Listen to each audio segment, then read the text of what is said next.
পঞ্চায়ত ইলেকশ্যনৰ প্ৰচাৰৰ সময়তে পেহেলগামৰ ঘটনাই আমাক সকলোৰে মন বেদনাসিক্ত কৰি তুলিছে আৰু নিৰ্বাচনৰ লগত জড়িত আনন্দও বহু পৰিমাণে এই বেদনাসিক্ত মনে ম্লানো কৰিছে।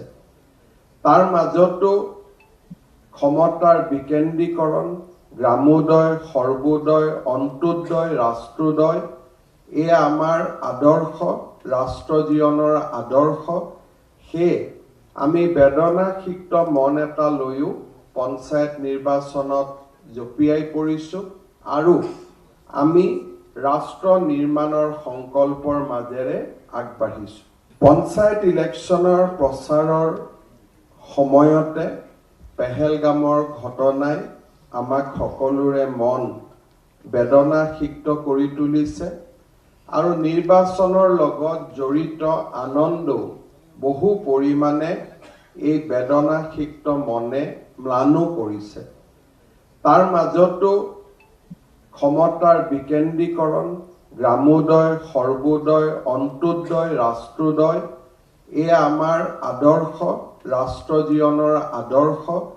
সেয়ে আমি বেদনাসিক্ত মন এটা লৈও পঞ্চায়ত নিৰ্বাচনত জঁপিয়াই পৰিছোঁ আৰু আমি ৰাষ্ট্ৰ নিৰ্মাণৰ সংকল্পৰ মাজেৰে আগবাঢ়িছোঁ। পঞ্চায়ত ইলেকশ্যনৰ প্ৰচাৰৰ সময়তে পেহেলগামৰ ঘটনাই আমাক সকলোৰে মন বেদনাসিক্ত কৰি তুলিছে আৰু নিৰ্বাচনৰ লগত জড়িত আনন্দও বহু পৰিমাণে এই বেদনাসিক্ত মনে ম্লানো কৰিছে।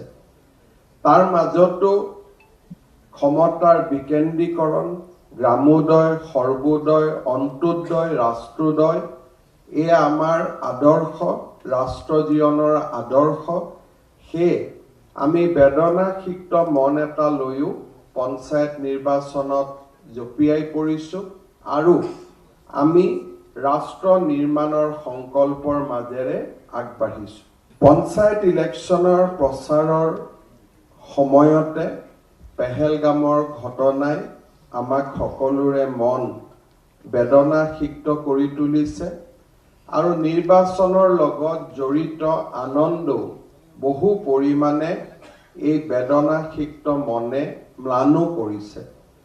তাৰ মাজতো ক্ষমতাৰ বিকেন্দ্ৰীকৰণ, গ্ৰামোদয়, সৰ্বোদয়, অন্ত্যোদয়, ৰাষ্ট্ৰোদয় এয়া আমাৰ আদৰ্শ, ৰাষ্ট্ৰ জীৱনৰ আদৰ্শ।